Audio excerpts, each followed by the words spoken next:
Hi, good morning. ಎಲ್ಲರಿಗೂ ನಮಸ್ಕಾರ. ನೋಡಿ, ಇವತ್ತು ಇಲ್ಲೇ ಇದ್ದೀವಿ, ಒರಿಸ್ಸಾದಲ್ಲಿ ಇದ್ದೀವಿ. ನಾಳೆ ಎಲ್ಲಿರ್ತೀವಿ ಗೊತ್ತಿಲ್ಲ. ಆ್ಯಕ್ಚುಲಿ ಒರಿಸ್ಸಾ ಕ್ಲೈಮೇಟ್ ನೋಡಿ ಯಾವ ರೀತಿ ಇದೆ. ಬೆಂಗಳೂರಲ್ಲಿ ಆಲ್ರೆಡಿ ಬಿಸಿಲು ಬಂದಿದೆ, ಸಮ್ಮರ್ ಸೀಸನ್ ಬಂದಿದೆ. ಆಮೇಲೆ ಟ್ರಾಫಿಕ್ ಒಳಗಡೆ ನಾವು ಗಾಡಿ ಓಡಿಸಿದ್ರೆ ಒಂಥರ ಬೇವ್ರ ಥರ ಬರುತ್ತೆ. ಒರಿಸ್ಸಾದಲ್ಲೇ ಇನ್ನೂ ಕೋಲ್ಡ್ ಇದೆ, ಥಂಡಿ ಇದೆ. ಇನ್ನು ಮಾರ್ಚ್ ಎಂಡ್ವರೆಗೂ ಥಂಡಿ ಇರುತ್ತೆ.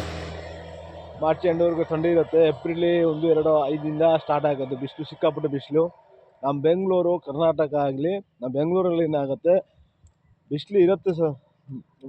ಕ್ಲೈಮೇಟ್ ಪೊಲ್ಯೂಷನ್ ಆಗಿದೆ, ಮೊದಲೇ ಥರ ಇಲ್ಲ. ಆದರೆ ಬೆಂಗಳೂರು ಕ್ಲೈಮೇಟ್ ಬೆಸ್ಟು. ಯಾವತ್ತೂ ಬೆಂಗಳೂರು ಕ್ಲೈಮೇಟು ಕೂಲಾಗಿರುತ್ತೆ. ಎಲ್ಲ ಮನುಷ್ಯರಿಗೆ ಅಲ್ಲಿ ಏರಿಯಾಗೆ ಒಂದು ಒಳ್ಳೆ ಜಾಗ.